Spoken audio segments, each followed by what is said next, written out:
बिस्मिल्लाहिर्रहमानिर्रहीम। अस्सलाम वालेकुम नाज़रीन। प्रोग्राम सियासी हलचल दे नाल मैं हां तुहाडी मेज़बान राशिदा सियाल। नाज़रीन, वज़ीर आज़म सैयद यूसुफ रज़ा गिलानी ने कौमी असैम्बली दे विच खिताब करदियां गुज़श्ता रोज़ भी कहा सी कि सदर नूं आर्टिकल 248 के तहत इम्यूनिटी हासिल है और स्विस केसेस जिहड़े ने वो दोबारा बहाल नहीं किए जा सकते। और अज भी थोड़ी देर कबल उन्होंने नैशनल असैम्बली दे विच अपने खिताब दे विच इसी किस्म की गल की है। ताहम उन्हों का कहना है कि अगर लीगल एक्सपर्ट्स ऐसा समझते हैं कि उन्होंने इम्यूनिटी हासिल नहीं है तो इस दे उत्ते मजीद वजाहत की जा सकती है। इसे मौजू के उत्ते अज के प्रोग्राम के असी गलबात करांगे और NRO के बाद क्या सियासी मंजरनामा हो सकता है और जिहड़ी गल्लां कीतियां जा रही ने अदलिया और हुकूमत के दरमियान डेडलॉक की, क्या कोई डेडलॉक मौजूद है और अगर ऐसा कोई डेडलॉक मौजूद है तो मुल्क के उत्ते इसके क्या असरात मुरतब होंगे। मेरे नाल शरीके गुफ्तगू ने मेरे पहले मेहमान मोहतरम सैनेटर दिलावर अब्बास साहब, पाकिस्तान मुस्लिम लीग तो इन्हां दा ताल्लुक है। मेरे दूसरे मेहमान मोहतरम बैरिस्टर अफजल हुसैन साहब एडवोकेट ने हाई कोर्ट दे और तीसरे मेहमान के तौर पर मैं दावत दी है यास्मीन रहमान साहिबा नूं, मैंबर कौमी असैम्बली पाकिस्तान पीपल्स पार्टी। थोड़ी देर दे विच उम्मीद है कि सन ज्वाइन कर लैणगियां। गुफ्तगू का आगाज करने हैं। अस्सलाम वालेकुम जी। वालेकुम अस्सलाम।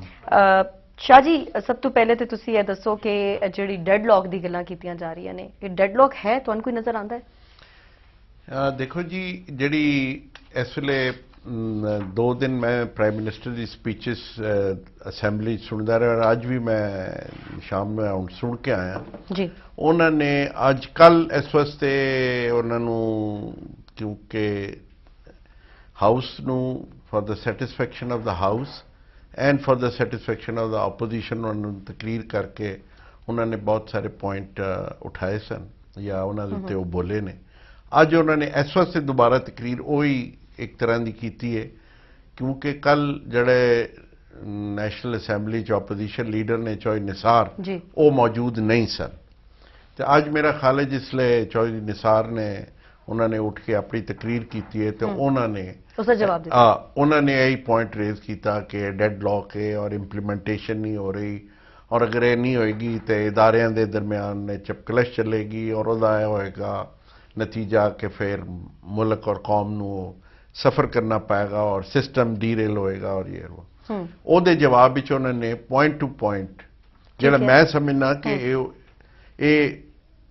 बुरी गल नहीं सी, उन्होंने पॉइंट टू पॉइंट गल की। एक तो उन्होंने कहा कि 248 जिथों तुसी शुरू किया कि उहदे प्रेजिडेंट नूं इम्यूनिटी हासिल है और यह उन्होंने कहा कि अगर कोई भी या कोई वकला या कोई तबका या कोई इंडिविजुअल है समझदा है कि वो हासिल नहीं है तो एदी वजाहत वास्ते as an individual point court को जरूर जाए और वजाहत लैन ते असी उहदे उत्ते अमल करने ते तैयार हैं जो भी आएगा।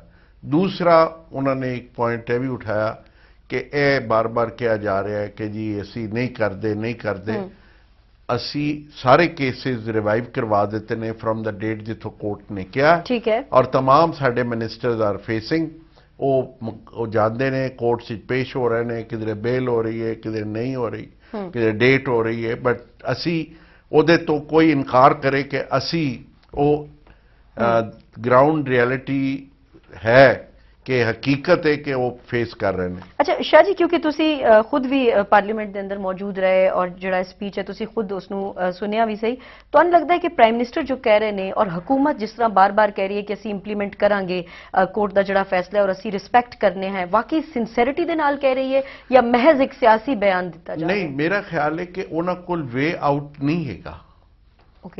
ना इंप्लीमेंट करके वो जिहड़ी उन्हां दी अपॉर्चुनिटी है कि यह सारी सिचुएशन चो गुजर जाना। देखो फिर मैं वापस उसते आना, उन्होंने कहा कि नैब का चेयरमैन जड़ा उन्हें तुसी कोर्ट ने कहा चेंज कर दियो पर उन्हें चेंज नहीं कर सकते इस वास्ते कि वो एक कॉन्ट्रैक्चुअल टेन्योर है और वो बड़ा क्लीयरली लिखे इट इज लाइक द जज। ठीक है। और वो वास्ते उन्होंने उतों फारग करने वास्ते या वो आप छड्डण या फिर किसी केस दे विच कोर्ट उन्होंने कोई डिसमिसल करता है या कुछ करता है, पर यह नहीं हो सकता कि असी as an executive order cut के। तो मैं समझदा कि यह जिहड़ी प्रेजेंट गवर्नमेंट है इहदे कोल और इस सिस्टम नूं चलण वास्ते इसनूं इंप्लीमेंट करना और उन्होंने फहमो फिरासत नाल सारे इस मामले नूं हैंडल करना کہ دونوں انسٹیٹیوشنز ایک پاسے جوڈیشری ایک پاسے ایگزیکٹو کلیش نہ کرن and it is in the interest of the country ہے ملک دی بہتری بھی ہے اور عوام نو بہتری تو ہے ہونا تو ایسا ہی چاہیے بڑی آئیڈیل سچویشن ہے لیکن کیا گورنمنٹ ایسا کرے گی؟ میں سمجھنا کہ میں تے پہلے کہنا کہ گورنمنٹ کو کوئی چوائس نہیں ہوئے گی گورنمنٹ نو الٹیمیٹلی اگر کوئی چوائس گورنمنٹ کو رہ جاندی ہے نہ کرن تو بعد تے او ہوئے گی ایک سیاسی لڑائی او اس کام نو سیاست ہی چلائے جان گے. ٹھیک ہے بیرسٹر صاحب جڑا آرٹیکل 248 دی گل پہلے میں چاہوں گی کہ اس تو اسی شروع کریے اور امیونٹی دا جڑا کنفیوژن موجود ہے اس تو میں چاہوں گی کہ میرے ویورز واسطے تھوڑا ڈیٹیل دس دیو کہ واقعی امیونٹی ہے آرٹیکل 248 دی جڑی کلوزز 1 اور 2 ہیں اس دے وچ تے امیونٹی ہے لیکن 3 اور 4 دے اندر ہے کہ سول پروسیڈنگز ہو سکدیاں نے ہن کیا سچویشن آگے چل کے بن سکتی ہے؟ بسم اللہ الرحمن الرحیم. آپ نے پہلے تو شاہ صاحب نے جو بات کی اس میں بہت سی باتوں سے جو ہے میں ان کی تائید کرتا ہوں اور آپ کا جو سوال ہے وہ ہے ریگارڈنگ آرٹیکل 248. دیکھیں آرٹیکل 248 کے بارے میں جو پرائم منسٹر صاحب نے بات کی وہ درست ہے. پریزیڈنٹ کو جو ہے وہ آرٹیکل 48 کے تحت جو ہے امیونٹی حاصل ہے اور یہ خالی پاکستان میں ہی نہیں یہ انٹرنیشنل کنونشنز بھی ہیں کہ diplomatic immunity is head of the state جو ہے وہ ہوتی ہے. اب یہاں پہ جو آپ نے بات کی کہ آرٹیکل 42 کے کلاز 1 اور 2 کی کہ اس میں تو ہے لیکن 3 اور 4 جو ہے وہ اس میں امیونٹی 248 248 جو ہے اس کی کلاز 1 اور 2 کی آپ نے بات کی کہ اس میں تو امیونٹی حاصل ہے پریزیڈنٹ کو لیکن 3 اور 4 میں نہیں حاصل. لیکن جو 1 اور 2 جو ہے وہ تو بات کرتا ہے خالی پریزیڈنٹ کی امیونٹی کی نہیں اس میں گورنر کی بھی بات کرتا ہے پرائم منسٹر کی بھی بات کرتا ہے فیڈرل منسٹرز کی بھی بات کرتا ہے.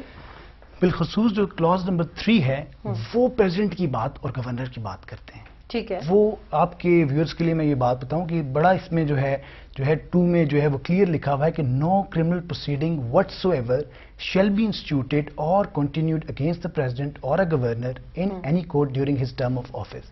دیکھیں اس میں جو 2 ورڈز ہیں انسٹیٹیوٹیڈ اور کنٹینیوڈ یہ بڑے امپورٹنٹ ہیں.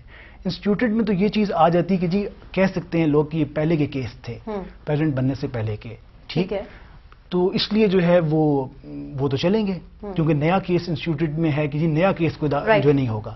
لیکن جو یہاں پہ ورڈ ہے اور کنٹینیوڈ وہ یہ چیز جو ہے اس پہ بھی قطعاً رکھتا ہے اور امیونٹی کانسٹیٹیوشنل کور دیتا ہے پریزیڈنٹ کو آفس آف دا پریزیڈنٹ کو. اس چیز سے نہیں کہ آج پریزیڈنٹ کون ہے کل کوئی اور پریزیڈنٹ ہو سکتے ہیں لیکن جو آفس آف دا پریزیڈنٹ ہے اس کو وہ امیونٹی دیتا ہے. جو 3rd ہے وہ بیسکلی امپریزمنٹ کی بات کرتا ہے کہ وہ نہیں ہوگی اریسٹ نہیں ہوگی. جو 4th جو ہے نا وہ basically that is regarding civil proceedings. Civil proceedings میں بھی پریزیڈنٹ کو ایک فرسٹ سٹیج امیونٹی دیتا ہے کلاس نمبر 4. وہ آگے ایک فردر جو ہے اس کے اندر بیرسٹر صاحب میں بریک تے جانا ہے واپس آ کے سے پوائنٹ تو کنٹینیو کرسا ناظرین لواں گے ایک وقفہ سٹے ود اس.